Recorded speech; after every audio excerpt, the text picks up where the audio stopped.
दिवाली पे धन पोटली बनाने से माँ लक्ष्मी की कृपा बनी रहती है। इस पोटली से घर में सुख, समृद्धि और अष्ट लक्ष्मी माता की कृपा सदैव बनी रहती है। तो आज इस वीडियो में हम जानेंगे कि दिवाली पे धन पोटली कैसे बनानी चाहिए, कौन कौन सी चीज़ें हमें पोटली में डालनी चाहिए और कौन सी वो एक चीज़ है जो आप अपने धन पोटली में ज़रूर से ज़रूर डालें। साथ ही हम ये जानेंगे कि पिछले साल का जो धन पोटली था उसमें रखे हुए धनिए, चावल और हल्दी का हमें क्या करनी चाहिए।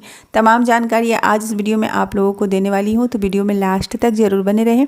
एक एक करके मैं आपको सारी बातें बताऊँगी। कमेंट बॉक्स में जय माँ लक्ष्मी ज़रूर से ज़रूर लिखें। तो देखिए, धन पोटली बनाने के लिए सबसे पहले आपको एक ऐसा पोटली लेना है जैसा कि आप वीडियो में देख रहे हैं। ये पोटली आपको किसी भी पूजा पाठ वाली दुकान पे मिल जाएगा और अभी तो मार्केट बहुत ही ज़्यादा सजी हुई है। आपको किसी भी पूजा पाठ वाले दुकान पे ये पोटली ईजिली मिल जाएगा। अगर आपको ये पोटली नहीं मिलता है तो आप चुनरी भी ले सकते हैं। चुनरी लाल और गुलाबी रंग का हो तो ज़्यादा अच्छा है। ठीक है, अब देखिए मैं आपको इसमें एक एक करके बताती जा रही हूँ कि इनमें कौन कौन सी चीज़ें हमें डालनी होती है धन पोटली। तो देखिए, सबसे पहले जो हम इसमें डालेंगे धन पोटली में वो है 5 हल्दी की गांठ। हल्दी की जो गांठ है ना, वो आप थोड़ी सी अच्छी लीजिए क्योंकि इसे पूरे 1 साल तक हमें धन पोटली में रखना है, इसलिए इसको थोड़ा आप लोग अच्छा लीजिएगा। क्योंकि कभी कभी क्या होता है ना, हल्दी अगर थोड़ी सी ख़राब होती है तो उसमें कीड़े वगैरह लग जाते हैं जो कि अच्छा नहीं होता है। तो एकदम आप सॉलिड 5 हल्दी की गांठ ले लीजिएगा और सबसे पहले हमें यही रखना है। ठीक है, इसके बाद जो दूसरा है ना चीज़, वो है 5 कौड़ी। कौड़ी येलो वाली लीजिएगा। येलो वाली जो कौड़ी होती है यानी पीली कौड़ी, वो ज़्यादा अच्छा होता है। नहीं तो अगर आपको उजला वाला जो कौड़ी है वो अगर मिल जाता है तो वो भी आप ले सकते हैं। और घर में थोड़ा सा हल्दी का ना छिड़काव करके उसे आप पीला कलर कर दीजिए, क्योंकि किसी भी सिचुएशन में हमें पीली कौड़ी चाहिए तो आप उसे हल्दी से भी कलर कर सकते हैं। इसके बाद जो तीसरा है, हमें कॉइन लेना है। कॉइन अगर अच्छा है, अगर चांदी का आपके पास है तो चांदी का कॉइन आप ले सकते हैं।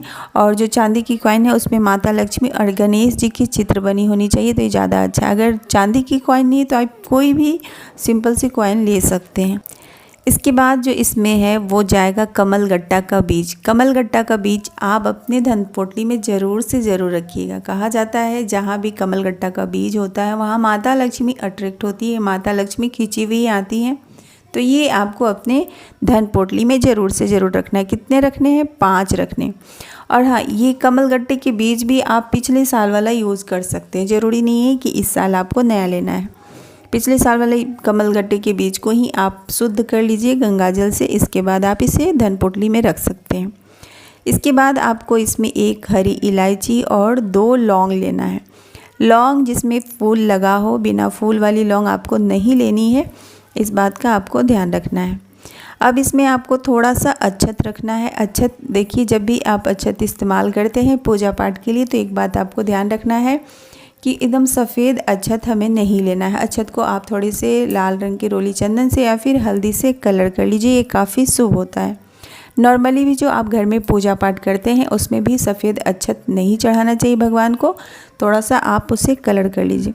तो अक्षत हमें एकदम थोड़ा सा डालना है, बीज के मात्रा में, ज़्यादा हमें अक्षत इस धन पोटली में नहीं डालना है। इसके बाद सबसे जो इम्पोर्टेंट है वो है धनिया। धनिया माता लक्ष्मी को अत्यधिक प्रिय है तो ये धनतेरस के दिन ज़रूर चढ़ाना चाहिए। धनिए के बीज भी आप इसमें कितने 12 से 15-17 बीज आप इसमें ऐसे डाल, ज़्यादा क्वांटिटी में नहीं डालना है क्योंकि ये सारी चीज़ें हमें पूरे 1 साल तक अपने तिजोरी में रखनी है। और कभी कभी क्या होता है ना, धनिया या फिर चावल में थोड़े थोड़े कीड़े पड़ जाते हैं जो कि अच्छा नहीं माना जाता है। इसलिए आप 21 दाना चावल के रख सकते हैं और 21 दाना धनिया के भी आप इसमें रख सकते हैं। अब चलिए एक बार मैं आपको फिर से बता देती हूँ कि धन पोटली में हमें क्या रखना चाहिए। सबसे पहले हमें 5 हल्दी की गांठ रखनी है, 5 इसमें पीले रंग की कौड़ी रखनी है, 1 चांदी का सिक्का या फिर आप कोई भी एक नॉर्मल कॉइन रख सकते हैं, 5 कमलगट्टे का बीज, 1 हरी इलायची, 2 फूल वाली लौंग, थोड़ी सी यानी 21 दाने अक्षत का रखना और 21 दाना ही आपको इसमें धनिया का बीज रखना है। ठीक है, अब इन सारी चीज़ों को क्या करना है आप ध्यान से सुनिए। आगे बढ़ने से पहले आप सबसे एक छोटी सी रिक्वेस्ट है, अगर आपको वीडियो अच्छी लग रही है तो प्लीज़ एक लाइक ज़रूर करें। आपकी लाइक मुझे बहुत ही ज़्यादा मोटिवेट करती है।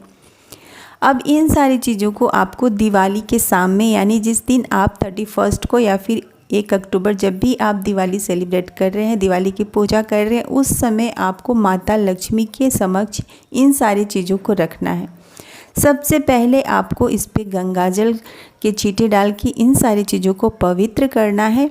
इसके बाद इसमें थोड़ा सा अक्षत, थोड़ा सा हल्दी, कुमकुम भी इसमें आपको डालना है। इसकी आपको पूजा करनी है सब परिवार मिल के माता लक्ष्मी की प्रार्थना करते हुए कि हे माँ लक्ष्मी, मैं ये धन पोटली बना रही हूँ, मेरे घर में आप हमेशा ही विराजमान रहें और हमारे घर में सुख शांति समृद्धि सदैव बनाए रखें।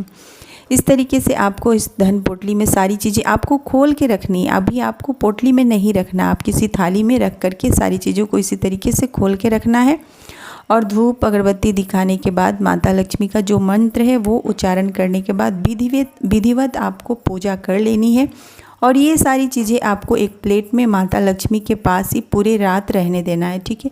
पूरी रात माता लक्ष्मी के समक्ष अखंड ज्योत भी जलते रहना चाहिए। देखिए, जब भी दिवाली की पूजा करें ना, तो एक दीपक आपको पूरी रात जलते रहना चाहिए माता लक्ष्मी के समक्ष। इस बात का आपको ध्यान रखना है। नेक्स्ट डे जब आप सुबह उठते हैं तो स्नान वगैरह करके फिर से आप माता लक्ष्मी की पूजा कर लीजिए। इन सारी चीज़ों की भी आपको पूजा कर लेनी है अच्छे से मंत्रोच्चारण करके। इसके बाद माँ से क्षमा याचना करते हुए और प्रार्थना करते हुए कि मैं आपका धन पोटली बना रही हूँ और इस पे अपनी आशीर्वाद कृपा बनाए रखिए, मेरा भंडार अनधन खुशियों से सदा सर्वदा भरे रखिएगा माता, ठीक है। अब एक एक करके आपको ये सारी चीज़ें अपने पोटली में रखनी है। देखिए, सबसे पहले आपको अपने पोटली में माता लक्ष्मी को आसन देना है, तो आसन के लिए आप फूल रख सकते हैं या फिर अक्षत रख सकते हैं। उसके बाद एक एक करके सारी चीज़ें आपको रखनी है और इस पोटली को आप वहाँ रखें जहाँ आप धन रखते हैं या फिर तिजोरी में रखें इसे। और डेली आपको इस धन पोटली की पूजा करनी है। एक बार जहाँ आपने इसे रख दिया, यानी कि तिजोरी में या फिर वहाँ जहाँ आप पैसे रखते हैं, तो फिर बार बार आपको वहाँ से हटाना या फिर घसकाना नहीं। डेली सुबह शाम आपको बस धूप दीप दिखा करके इसे पूजा करना है। देखिए, दिवाली के दिन धन पोटली बनाने से कहा जाता है माता लक्ष्मी की कृपा बरसती है और घर में सुख समृद्धि सदैव बनी रहती है। आपको कैसे पता कर, अब आपके मन में ये आ रहा होगा कैसे पता करें कि धन पोटली से हमें ज़्यादा लाभ हुआ है। तो आप एक काम कीजिए, इस साल आपकी जितनी भी कमाई हुई है, जितना भी आपने मनी अर्न किया है, उसे आप एक पेपर पे नोट कर लीजिए और इस दिवाली से अगले दिवाली तक आपने कितना, मतलब आपके बिज़नेस में आपको कितनी मतलब मुनाफा हुई है, आप कितना पैसा कमाए हैं, कितने आपको प्रॉफिट हुई है, वो सारी चीज़ें आप एक पेपर पे देखिए। आपको पता चल जाएगा कि इस धन पोटली से कितना लाभ हुआ है।